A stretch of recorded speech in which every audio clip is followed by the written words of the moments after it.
그날 아침 강주식은 늘 하던 대로 번식장 철창들을 둘러보고 있었다.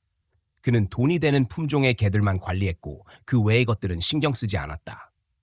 특히 진돗개는 판매가 잘 되는 품종 중 하나였고 그 중에서도 경력 많은 암컷 겨울이는 그의 자랑거리였다. 첫 번식에서 건강한 새끼 셋을 낳았고 모두 좋은 값에 팔려나갔다. 그날도 그는 두 번째 새끼들이 태어난 걸 확인하려고 발길을 옮겼다. 겨울이는 번식장 맨 끝 가장 어두운 구석 철창에 있었다.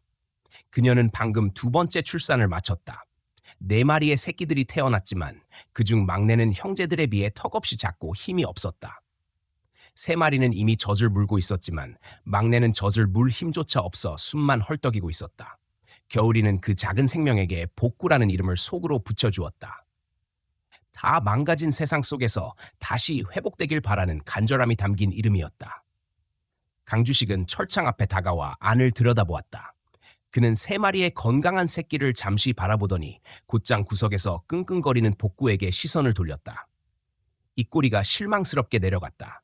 그는 투덜거리며 이번엔 불량이 하나 껴있다며 신경질적으로 말했다. 겨울이와 그녀의 새끼들은 그에게 상품일 뿐이었다. 이익을 내는 도구였고 감정 따윈 중요하지 않았다. 그는 철창을 한번 발로 건드리고 돌아섰다.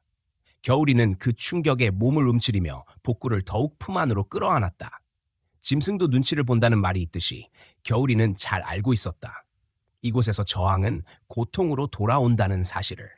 강주식은 건강한 셋이 다행이라며 잘 키우라고 말한 뒤 곧 첫 배송이 있을 거라 남기고는 자리를 떴다. 그의 발소리가 멀어지고 나서야 겨울이는 겨우 긴장을 풀 수 있었다. 그러나 마음은 무거웠다. 첫 배송이라는 말은 곧 이 세 마리마저 빼앗기게 될 운명임을 의미했다. 겨울이는 시간이 얼마 남지 않았음을 직감했다. 복구는 여전히 생기를 되찾지 못하고 있었다. 숨소리는 약했고 온기도 점점 사라지고 있었다. 겨울이는 필사적으로 복구를 살리려 했다. 체온을 나눠주며 침으로라도 영양분을 전하려고 애썼다. 하지만 그 어떤 노력도 복구의 상태를 되돌릴 수 없었다.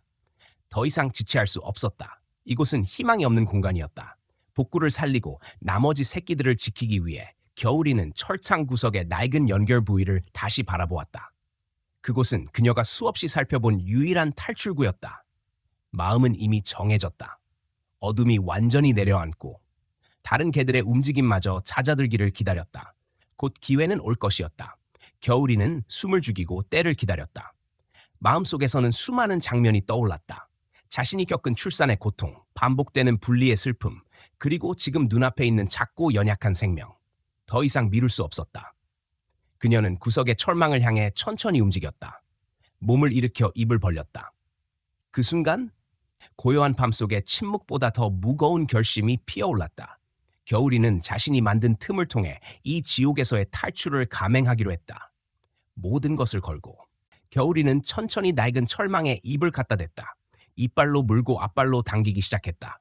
삐걱대는 소리와 함께 철사가 조금씩 움직였고 그 사이사이로 피비린내가 섞였다. 입안은 이미 갈라졌고 입술에서는 피맛이 느껴졌지만 멈출 수 없었다. 복구의 미약한 숨결이 점점 사라져가는 지금 어떤 고통도 감내할 수 있었다. 조용히, 꾸준히, 집요하게 철망을 물어뜯었다. 시간은 흐르고 마침내 철망의 한 귀퉁이가 떨어져 나갔다. 그 틈은 성견 한 마리가 간신히 빠져나갈 수 있을 정도로 작고 위태로웠다. 겨울이는 잠시 멈추어 복구를 바라보았다. 작은 새끼는 여전히 숨을 쉬고 있었지만 그 숨결은 너무나도 가늘고 약했다. 그녀는 조용히 복구를 입에 물었다. 그리고는 뒤를 돌아보았다. 세 마리의 새끼들은 모른 채 잠들어 있었다. 겨울이는 그들을 애틋하게 바라보며 냄새를 깊게 들이마셨다. 미안하다는 마음과 반드시 돌아오겠다는 다짐이 뒤섞였다. 철망 틈으로 몸을 밀어넣기 시작했다. 날카로운 철사가 옆구리를 파고들었지만 신음 한 번 내지 않았다. 그렇게 겨울이는 드디어 비닐하우스 바깥으로 나왔다.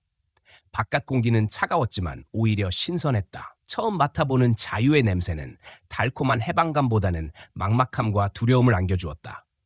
어디로 가야 할지 알 수 없었고 복구의 상태는 더욱 위중해지고 있었다. 겨울이는 무작정 발길을 옮겼다. 그녀가 향한 곳은 서울 외곽의 재개발 예정 지역이었다. 사람의 발길이 끊긴 폐건물 뒤편이었다. 그곳은 쓰레기와 잔해가 뒤섞여 있었지만 최소한 아무도 그녀를 쫓아오지 않는 곳이었다. 겨울이는 남은 기력을 짜내어 자리를 만들었다. 주변에 있던 마른 나뭇잎, 스티로폼 조각들을 물어와 복구가 누울 자리를 만들었다. 복구를 조심스럽게 내려놓았다. 하지만 바뀐 환경도 복구의 상태를 바꾸지 못했다. 오히려 상황은 더 악화되고 있었다. 파르보바이러스는 복구의 연약한 몸을 빠르게 무너뜨리고 있었다. 숨소리는 거의 들리지 않았고 체온은 위험할 만큼 식어 있었다. 겨울이는 자신의 몸으로 복구를 감싸며 애절하게 낑낑거렸다. 뱃속은 이미 비어 있었지만 먹지 않아도 괜찮았다. 복구만 살릴 수 있다면 어떤 것도 견딜 수 있었다. 날이 밝자 겨울이는 다시 일어섰다. 무엇이든 먹여야 했다. 그녀는 주변을 뒤지기 시작했다. 버려진 식당 뒷문을 긁어보기도 하고 누군가 버린 과자 봉지를 향해 달려가기도 했다. 하지만 그녀가 얻을 수 있는 것은 배고픔과 절망뿐이었다. 시간은 계속 흘렀고 복구의 숨결은 점점 더 희미해졌다. 그때 겨울이의 시선이 길 건너편 어느 건물에 닿았다. 어젯밤부터 초록색 불빛을 비추던 십자가 간판이 있는 곳. 동물병원이었다. 글자를 읽을 수는 없었지만 그녀는 직감적으로 알았다. 그곳은 아픈 동물들이 들어갔다가 조금씩 회복되어 나오는 곳이라는 것을. 아주 작은 희망이 마음속에서 피어올랐다. 어쩌면 복구를 살릴 수 있을지도 모른다는 생각이 들었다. 겨울이는 결심했다. 길을 건너 그곳으로 가기로. 하지만 바로 그 순간 익숙한 트럭 소리가 골목을 울렸다. 강주식의 트럭이었다. 그는 포기하지 않고 여전히 주변을 돌아다니며 겨울이를 찾고 있었다. 겨울이는 온몸에 소름이 돋는 공포를 느끼며 황급히 몸을 숨겼다. 트럭은 바로 그녀 앞을 지나갔다. 창문을 내린 강주식은 욕설을 내뱉고 있었다. 어디로 사라진 거냐며 그 돈덩어리를 어떻게든 찾아야 한다고 중얼거렸다. 트럭이 사라진 직후 또 다른 위협이 다가왔다. 시청의 단속 차량이 골목으로 들어섰다. 차량에서 파란 제복을 입은 남자, 마 반장이 내렸다. 그는 지도 앱을 들여다보며 말했다. 재개발 지역 일대에 개가 돌아다닌다는 민원이 계속 접수되고 있으며 오늘 안으로 포획하라는 지시가 내려졌다고 했다. 그의 말투는 냉정했고 감정이라고는 느껴지지 않았다. 겨울이는 숨도 쉬기 어려웠다. 한쪽에는 자신을 돈으로 보는 강주식이, 다른 쪽에는 자신을 문제로 여기는 마 반장이 있었다. 동물병원은 이제 너무 멀게만 느껴졌다. 이대로 가면 붙잡힐 것이 분명했다. 붙잡히면 다시 지옥으로 끌려갈 것이다. 아니면 어디론가 보내져 사라질지도 모른다. 공포가 절정에 이르렀을 때 겨울이는 순간적으로 떠올렸다. 폐건물에 남겨두고 온 3마리의 새끼들, 그리고 지금 품 안에서 마지막 숨을 몰아쉬고 있는 복구. 그 순간 두려움은 기적처럼 용기로 바뀌었다. 엄이라는 이름이 가진 힘이었다. 겨울이는 다시 복구를 입에 물었다. 어떤 일이 있어도 저 초록색 십자가가 있는 곳으로 가기로 마음먹었다. 그것이 아무리 무모한 선택이라도 아무것도 하지 않고 포기하는 것보다는 나았다. 그녀는 폐건물 쪽을 바라보며 속으로 다짐했다. 반드시 돌아오겠다고. 겨울이는 몸을 낮추고 건물 사이와 주차된 차량 아래를 이용해 자신의 모습을 감췄다. 모든 감각이 날카로워졌다. 공기 속에 섞인 희미한 기름 냄새와 매연 냄새를 구분하며 강주식의 트럭 위치를 가늠했다. 동시에 마 반장의 단속 차량에서 들려오는 무전기 소리도 귀에 들어왔다. 그녀는 단순한 도망자가 아니었다. 2명의 추격자를 상대로 보이지 않는 추격전을 벌이는 전략가였다. 사람들의 발걸음이 뜸해지는 틈을 타 신호등을 건너고 좁은 골목길로 접어들며 시야에서 사라졌다. 그렇게 반복하며 겨울이는 조금씩 병원과 가까워졌다. 하지만 도시의 구조는 잔인했다. 잠시 방향 감각을 잃은 사이 익숙한 트럭 소리가 등 뒤에서 다시 들려왔다. 강주식의 트럭이었다. 그의 목소리가 가까이서 들려왔다. 이 근처가 분명하다고, 이번엔 절대 놓치지 않겠다고 외치는 소리에 겨울이는 심장이 얼어붙는 듯했다. 그녀는 버려진 낡은 소파 뒤로 몸을 숨겼다.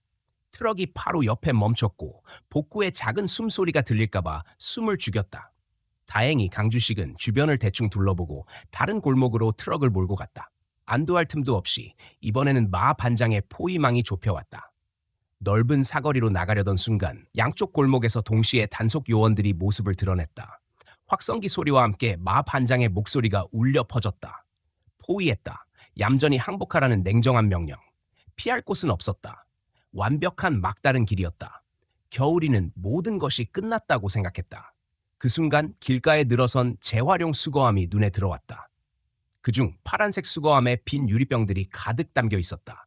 마지막 남은 힘을 끌어모아 그녀는 그 수거함을 향해 몸을 던졌다. 쾅 하는 소리와 함께 수십 개의 유리병이 쏟아지며 귀를 찢는 소음이 울렸다. 놀란 단속 요원들이 시선을 돌린 틈을 타 겨울이는 단속 반원의 다리 사이를 빠져나가 열려있던 상가 지하주차장으로 몸을 날렸다. 마 반장의 분노에 찬 고함이 등 뒤에서 들려왔지만 그녀는 이미 어둡고 복잡한 지하로 사라졌다. 겨울이는 차가운 기둥 뒤에 몸을 숨긴 채 숨을 몰아쉬었다. 온몸은 먼지와 피로 범벅이 되어 있었고 탈출 과정에서 생긴 상처는 계속해서 욱신거렸다. 무엇보다 복구의 상태가 최악이었다. 이제는 아주 미약한 숨결만이 간신히 이어지고 있었다. 시간이 조금만 더 흐르면 이 작은 생명의 불꽃은 꺼질 것이 분명했다. 겨울이의 눈에 눈물이 맺혔다. 하지만 울 시간이 없었다. 병원은 이제 정말 바로 앞이었다. 다시 한번 힘을 내어 몸을 일으킨 그녀는 마침내 병원 입구에 도착했다. 그러나 그녀를 막아선 것은 희망이 아닌 자동문이라는 장벽이었다. 체력은 바닥났고 정신도 희미했다. 포기할 수 없었다. 겨울이는 마지막 남은 힘을 다해 유리문을 긁기 시작했다. 날카로운 소리가 병원 안에 울려 퍼졌다. 아무도 반응하지 않았다. 지나가던 사람들은 무심히 바라보고 지나쳤다. 복구는 미동도 없었고 겨울이는 점점 희미해져가는 의식 속에서 문에 비친 자신과 복구의 모습을 바라보았다. 그때 병원 안에서 유니폼을 입은 여성이 그녀를 발견했다. 그녀는 접수 데스크의 간호사 이윤아였다. 피곤한 얼굴로 다가와 병원 원장에게 물었다. 밖에 개가 와서 계속 저러는데 구청에 연락할까요? 원장은 일단 내보내보라고 지시했다. 이윤나는 분무기를 들고 자동문 앞으로 나섰다. 겨울이는 문 안쪽을 간절한 눈으로 바라보았다. 하지만 다가온 것은 따뜻한 손길이 아닌 차가운 경계심이었다. 이윤나는 단호하게 물러서라고 손짓했다. 겨울이는 물러서지 않았다. 오히려 더 간절한 울음소리로 그녀를 바라보았다. 그 눈빛은 단순한 배고픔이나 공포를 넘은 것이었다. 이윤나는 잠시 멈칫했지만 이내 마음을 다잡았다. 동정심은 더 큰 문제를 부른다는 걸 그녀는 알고 있었다. 말을 듣지 않자 분무기를 들었다. 겨울이는 인간의 언어가 통하지 않음을 직감했다. 그녀는 마지막 수단을 선택했다. 말이 아닌 행동으로 보여주는 세상에서 가장 간절한 호소였다. 천천히 고개를 숙이고 입에 물고 있던 복구를 병원 입구의 흰 매트 위에 내려놓았다. 움직임 없는 작은 강아지는 먼지에 뒤덮여 있었다. 이윤나는 숨을 들이마셨다. 손에 들고 있던 분무기를 떨어뜨렸다. 지금껏 수많은 유기견을 보아왔지만 이런 경우는 처음이었다. 어미가 아픈 새끼를 살려달라고 제 발로 병원 문을 두드린 것이었다. 겨울이는 새끼를 내려놓은 뒤 도망가지 않았다. 조용히 엎드려 이윤나를 바라보았다. 깊고 슬픈 눈빛이 말없이 간청하고 있었다. 제발 이 아이를 살려달라고. 이윤나는 당황한 채로 병원 안으로 들어가 원장을 다시 불렀다. 김민준 원장은 피곤한 얼굴로 접수대 쪽을 향해 고개를 돌렸다. 그가 본 것은 병원 입구에 엎드려 있는 어미개와 그 앞에 축 늘어진 새끼 한 마리였다. 짧은 한숨과 함께 김민준은 문 앞으로 걸어 나왔다. 그는 수의사 경력 10년이 넘는 베테랑이었다. 한때는 모든 생명을 구하고 싶다는 열정으로 가득했던 사람이었지만 시간이 흐르며 현실은 그의 마음을 마모시켰다. 매일같이 마주하는 죽음, 무관심한 보호자들, 그리고 병원 운영의 압박. 그는 이미 감정적으로 무뎌진 상태였다. 하지만 오늘은 달랐다. 김민주는 조심스럽게 복구를 들어올렸다. 작고 가벼운 몸, 힘없이 늘어진 다리, 거의 느껴지지 않는 숨결. 그는 복순이의 시선을 느끼며 최대한 부드럽게 아이를 안고 병원 안으로 들어갔다. 복순이는 자동문 앞에서 그 모습을 애타게 바라보며 짧게 울었다. 처치실로 옮겨진 복구는 급히 상태 확인에 들어갔다. 김민주는 체온과 혈압을 체크하고 수액과 항생제를 준비하라고 지시했다. 심박은 불규칙했고 체온은 정상보다 훨씬 낮았다. 잇몸은 창백하게 질려 있었고 탈수와 빈혈이 동시에 진행되고 있었다. 몇 분 뒤 혈액 검사 결과가 나왔다. 두 줄의 붉은 선이 나타났고 김민주는 한숨을 내쉬었다. 파르보 장염. 어린 강아지에게는 사형 선고나 다름없는 병이었다. 극심한 구토와 설사, 빠른 탈수와 폐혈증을 동반하며 대부분의 경우 치료가 어렵다. 김민주는 고개를 저으며 솔직하게 말했다. 생존 가능성은 50%도 안 되고 어쩌면 20%도 되지 않을 거라고. 치료에는 24시간 집중관리, 고가의 약품, 항바이러스제, 수혈이 필요했다. 비용도 천문학이었다. 그는 고민에 빠졌다. 주인도 없는 유기견, 생존 가능성도 희박한 아이에게 이 정도의 시간과 자원을 쏟는 것이 과연 옳은가? 그의 시선은 안락사 약물이 보관된 서랍 쪽으로 향했다. 그러나 동시에 또 다른 목소리가 들려왔다. 저 어미는 모든 위험을 뚫고 자네에게 왔다. 자네는 단지 확률과 비용 때문에 포기할 건가? 그는 유리문 너머를 바라보았다. 복순이는 여전히 문 앞에 서 있었다. 아무 말도 없이, 아무런 움직임도 없이 오직 안쪽만을 바라보고 있었다. 그의 기억 속에 오래전 일이 떠올랐다. 수의사가 된 지 얼마 되지 않았을 때 가난한 대학생이 병든 강아지를 데려왔었다. 돈이 없어 치료를 포기했고 결국 그 강아지는 그의 손에서 숨을 거두었다. 그 학생은 울며 말했다. 다시 태어나면 돈 많은 사람 밑에 태어나게 해줘. 김민주는 다시는 돈 때문에 생명을 포기하지 않겠다고 다짐했었다. 그러나 현실 속에서 그 다짐은 이미 바래지고 있었다. 그는 마지막으로 서랍을 열었다. 그의 손이 약품에 닿았다. 하지만 그것은 안락사 약이 아니었다. 그는 수액, 항생제, 항바이러스제를 꺼냈다. 젠장, 내가 미쳤지. 그렇게 말하며 그는 조심스럽게 복부의 앞발에서 혈관을 찾기 시작했다. 이윤나는 아무 말 없이 고개를 끄덕였다. 작은 인큐베이터가 준비됐고 복구는 그 안으로 옮겨졌다. 붉은 보온등 아래 복구는 생사의 기로에 놓여 있었다. 김민주는 지시했다. 바이탈을 15분마다 체크하고 체온이 떨어지지 않게 온도 유지에 신경 쓰라고. 쇼크 증상이 보이면 즉시 보고하라고.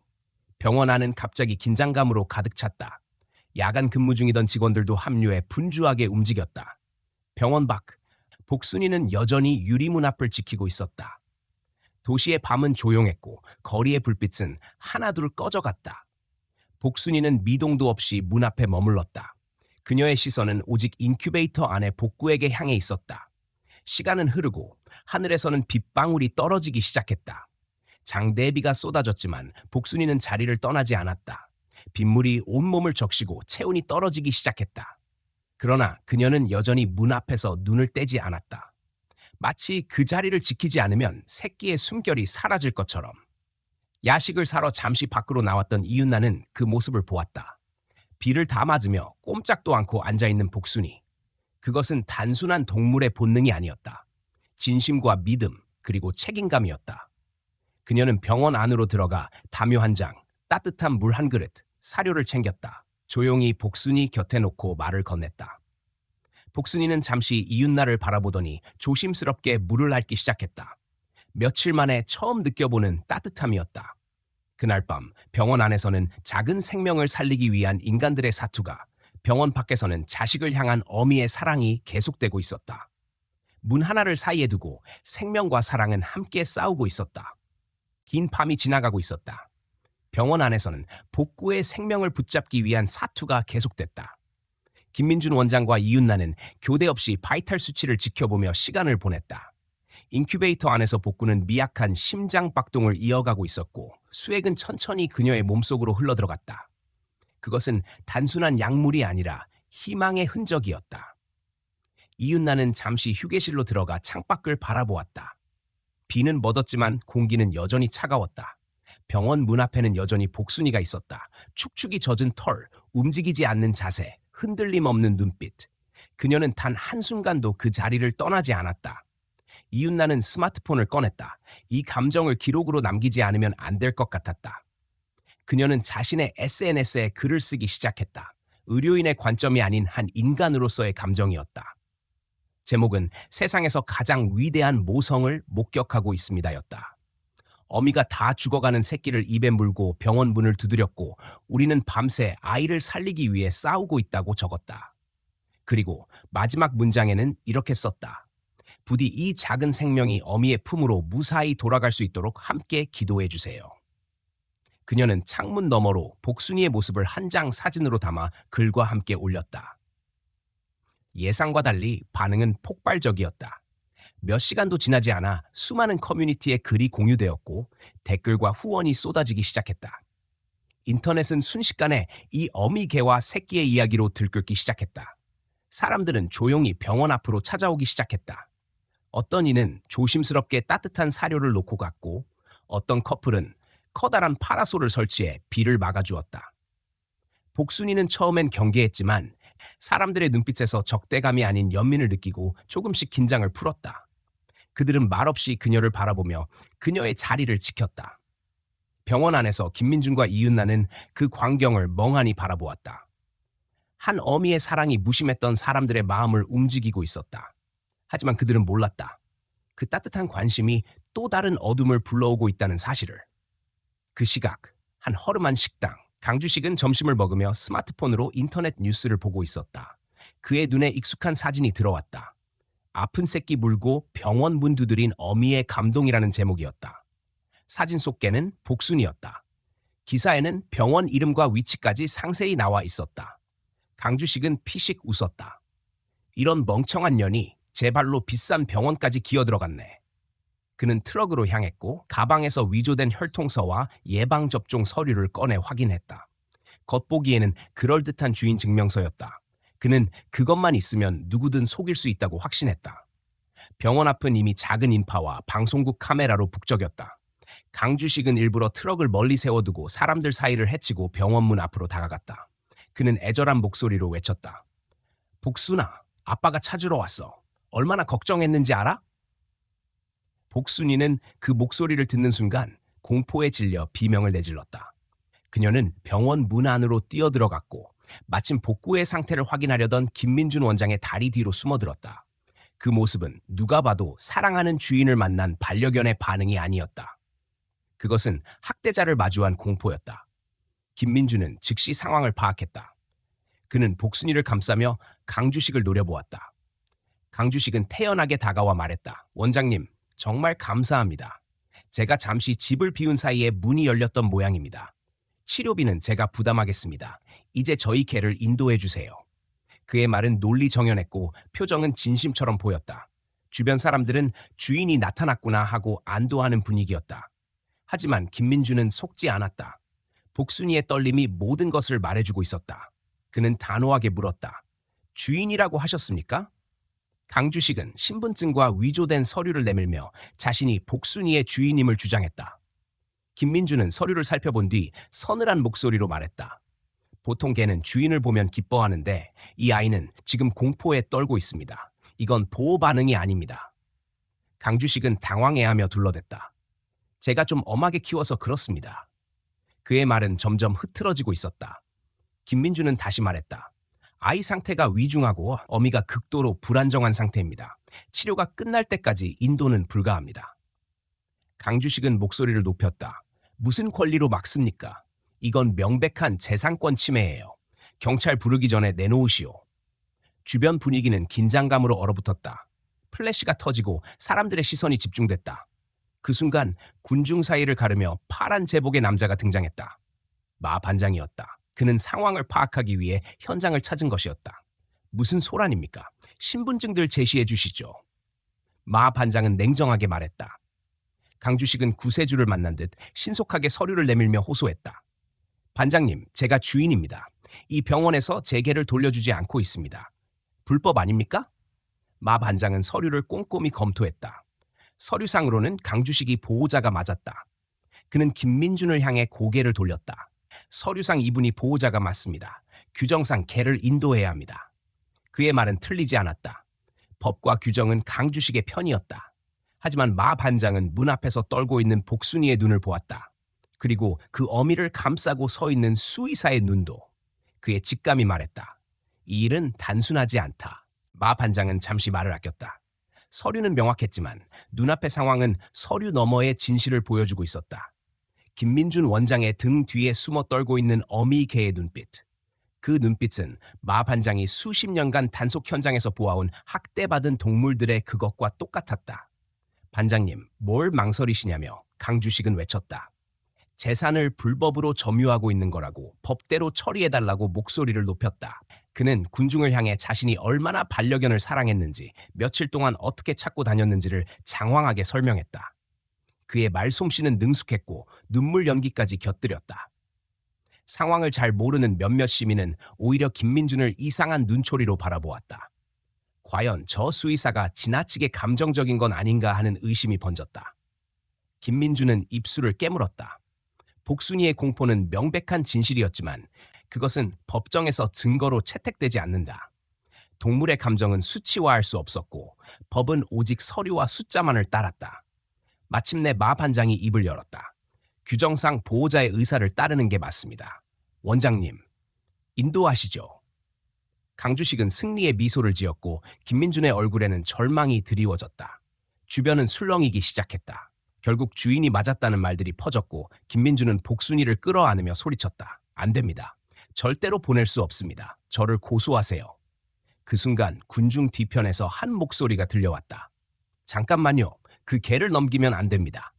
사람들의 시선이 일제히 돌아갔다. 인파를 가르며 달려온 두 명의 젊은 남녀. 그들의 조끼에는 생명의 숨결이라는 단체명이 선명하게 적혀 있었다.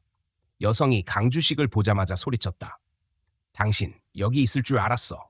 강주식의 얼굴이 순식간에 새하얘졌다. 그는 본능적으로 도망치려 했지만 이미 마 반장과 단속 반원들에게 길이 막혀 있었다. 그가 외쳤다. 당신들 뭐야? 경찰 앞에서 이런 짓을 해도 되는 거야? 그러나 활동가는 막무가내로 다가가 마 반장에게 말했다. 저희는 몇 달 전부터 강서 지역 불법 번식장을 추적해왔습니다. 그리고 저 사람이 바로 그 업주입니다. 이 서류들은 모두 위조입니다. 강주식은 증거가 없지 않냐며 소리쳤지만 활동가는 태블릿 PC를 꺼내 화면을 보여주었다. 화면 속에는 보기 힘든 장면들이 펼쳐졌다. 녹슨 철창 안에 갇힌 수십 마리의 개들, 피부병과 영양실조로 뼈만 남은 몸, 그리고 영상 하나가 재생되었다. 갓새끼를 낳은 어미개에게 발길질하며 고함을 치는 강주식의 모습. 빨리 젖이나 물려, 이 쓸모없는 연아! 영상 속 어미개는 지금 김민준의 등 뒤에 숨어있는 복순이었다. 마 반장의 표정이 일그러지기 시작했다. 그의 손이 떨렸다. 수십 년간 쌓아온 원칙과 규정이라는 껍데기가 그 순간 무너져 내렸다. 그는 생명의 고통을 외면할 수 없었다. 마 반장은 차가운 목소리로 말했다. 강주식 씨, 동물보호법 위반 및 사문서 위조 혐의로 현행범 체포합니다. 변호인을 선임할 수 있으며 묵비권을 행사할 수 있습니다. 그는 수갑을 꺼내 강주식의 손목에 채웠다. 상황은 순식간에 반전되었다. 강주식은 끝까지 소리쳤다. 내가 뭘 잘못했는데. 그러나 아무도 그의 외침에 귀를 기울이지 않았다. 진실은 이미 만천하에 드러났다. 소동이 정리되어 가고 있을 때 병원 안에서는 또 다른 기적이 조용히 일어나고 있었다. 이윤나가 복구의 상태를 확인하러 격리실로 들어갔다. 그녀는 자신이 본 것을 믿을 수 없었다. 복구가 아주 천천히 고개를 들고 있었다. 그리고 약하게나마 처음으로 스스로 울음소리를 냈다. 이윤나는 눈물이 솟구쳤다. 그녀는 김민준에게 달려가 이 사실을 알렸다. 김민준은 복구를 조심스럽게 안고 병원 밖으로 나왔다. 수많은 사람들과 카메라 앞에서 그는 복순이에게 다가가 복구를 보여주었다. 복순아, 네 아들이다. 우리가 해냈어. 복순이는 조심스럽게 복구의 냄새를 맡고 살아있는 온기를 확인했다. 그녀는 조용히 복구를 핥았다. 주위의 사람들은 숨죽여 그 모습을 지켜보다가 이내 눈물을 흘리기 시작했다.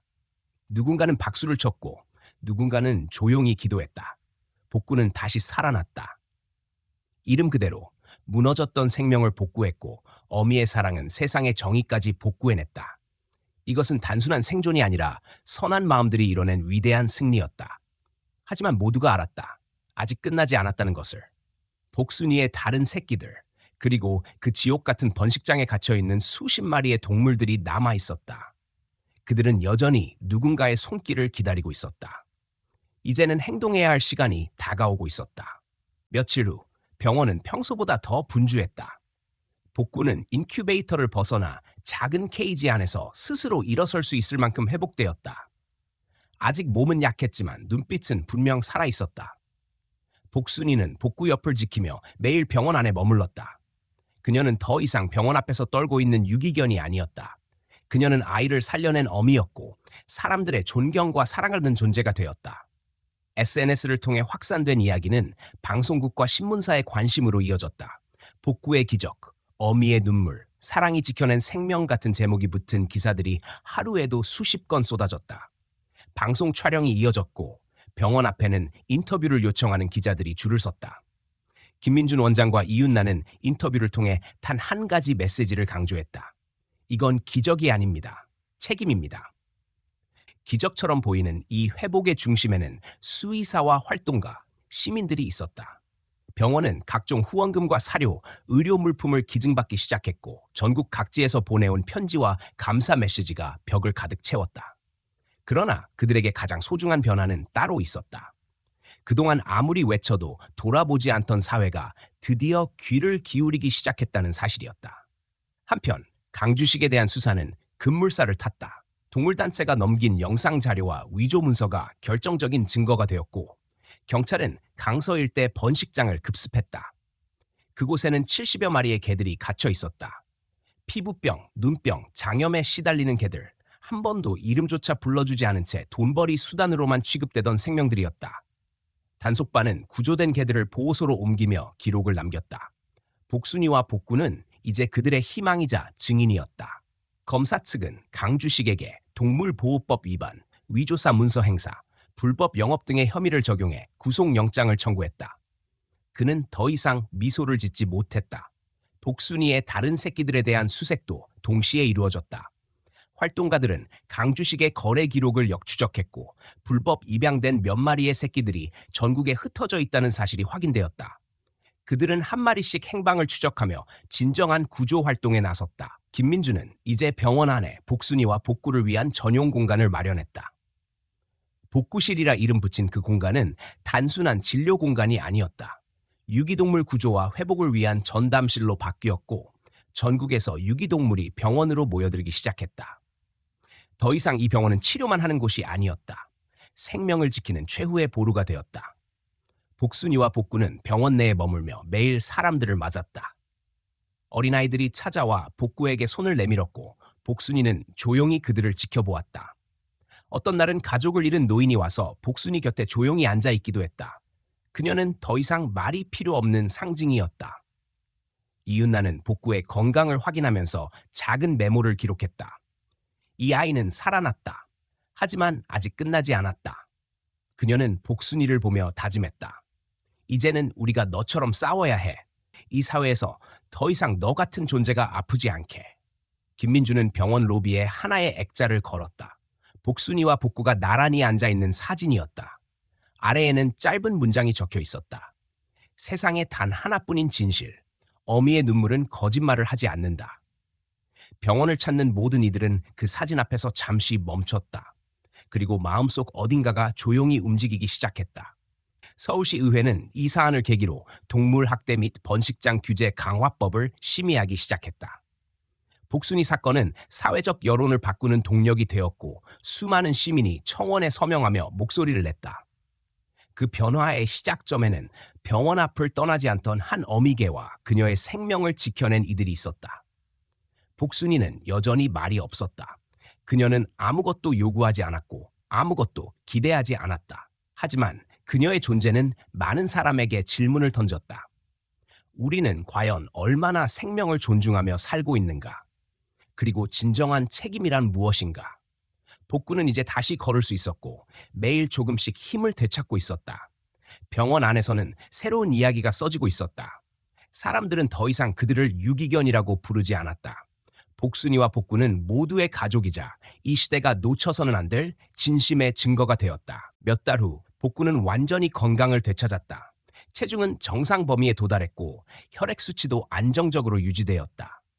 복순이는 여전히 병원 안에 머물며 복구와 하루를 보냈고 병원의 마스코트처럼 모든 이의 관심과 사랑을 받았다. 아이들은 그들의 이름을 외우고 있었고 SNS에는 매일 복순이와 복구의 근황이 올라왔다. 김민주는 어느 날 병원 회의실에 직원들을 불렀다. 그는 조용히 한마디를 꺼냈다. 복순이와 복구를 입양하겠습니다. 모두가 놀랐다. 늘 감정을 절제하고 거리를 두던 그였기에 더더욱 그 결정은 놀라웠다. 그는 말했다. 그동안 나는 수많은 동물을 치료해왔지만 그 아이들을 진심으로 받아들인 적은 없었습니다. 복순이와 복구는 내 삶을 바꿨습니다. 이제 내가 그들의 사람이 되겠습니다. 입양 절차는 공식적으로 진행되었고 병원에서는 소규모 환송 행사를 열었다. 활동가들, 기자들, 병원을 다녀간 보호자들이 꽃다발과 선물을 들고 모였다. 김민주는 그날 복순이와 복구에게 새로운 목줄을 채워주었다. 목줄에는 각각 이름과 연락처, 그리고 짧은 문장이 새겨져 있었다. 우리는 다시는 헤어지지 않을 것이다. 복순이는 병원을 떠나 김민준의 집으로 향했다. 처음에는 낯선 공간에 긴장했지만 곧 익숙한 냄새와 따뜻한 온기에 안정을 찾았다. 복구는 거실에 놓인 작은 침대 위에서 잠들었고 김민주는 그 곁에 앉아 조용히 책을 읽었다. 그렇게 그들은 하나의 가족이 되었다. 한편 강주식은 법정에서 징역 3년형을 선고받았다. 동물보호법 위반, 사문서 위조, 불법 영업, 학대 정황이 모두 입증되었고 그의 변명은 받아들여지지 않았다. 판사는 판결문에서 이렇게 적었다. 생명을 도구로 여긴 자는 그 책임을 반드시 져야 한다. 이 판결은 유사업주들에게 경고가 되었고 전국 각지의 불법 번식장 단속이 강화되었다. 서울시는 복순이의 사례를 바탕으로 유기동물 긴급치료 지원 조례를 제정했다. 지정동물병원에서 유기동물의 치료비 일부를 지원하고 보호자의 신원 확인이 완료되기 전까지 임의 인도를 금지하는 내용이 포함되었다. 그 조례는 시민들의 지지를 받으며 통과되었고 전국 지자체로 확산되기 시작했다. 이윤나는 동물권 관련 칼럼을 쓰기 시작했다. 그녀는 복순이의 눈빛에서 배운 책임감을 글로 옮겼다. 책임은 눈에 보이지 않습니다. 하지만 그것이 없으면 어떤 관계도 진짜가 될 수 없습니다. 그녀의 글은 수많은 청년과 시민들에게 영향을 주었고 각종 강연과 포럼으로 이어졌다. 그로부터 1년 후 복순이와 복구는 김민준과 함께 병원을 다시 찾았다. 복구는 어여판 성견이 되어 있었고 복순이는 훨씬 편안한 얼굴을 하고 있었다. 병원 로비에는 여전히 그들의 사진이 걸려 있었다. 하지만 이제는 하나의 사진이 더 추가되어 있었다. 병원 앞에서 복순이와 복구, 김민준이 함께 찍은 가족 사진. 아래에는 이렇게 적혀 있었다. 우리는 서로를 구했다. 사람들은 여전히 복순이의 이야기를 입에 올렸다. 그녀는 말도 글도 남기지 않았지만 세상을 바꾸었다.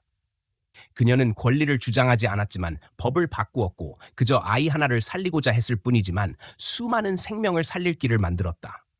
누군가는 말했다. 세상을 바꾸는 건 거대한 힘이 아니라 작고 조용한 사랑이다. 그리고 그 사랑은 지금도 누군가의 마음속에서, 어딘가의 병원에서, 작은 생명을 향한 손끝에서 조용히 이어지고 있다.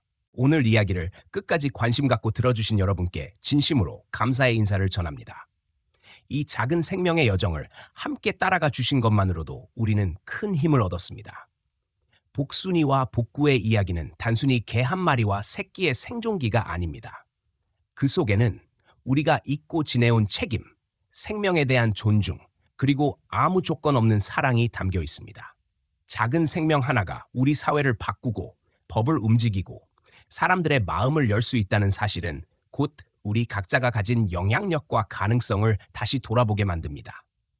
이야기를 통해 여러분께서도 누군가에게 따뜻한 손길을 내밀 수 있는 용기를 얻으셨기를 바랍니다. 우리 주변에는 여전히 목소리를 낼 수 없는 존재들이 많습니다. 그들에게 가장 큰 힘은 바로 함께 보고 함께 아파해주는 마음입니다. 그리고 그 시작은 아주 작고 단순한 관심에서 비롯됩니다. 저희 이야기에 공감하셨다면 아래에 좋아요를 눌러주시고 여러분의 느낀 점을 댓글로 남겨주세요. 그리고 저희 채널에 구독하셔서 앞으로도 함께 생명과 사랑에 대한 이야기를 이어가 주시길 부탁드립니다. 다시 한번 깊은 감사의 마음을 전하며 여러분의 하루가 따뜻함으로 채워지길 바랍니다.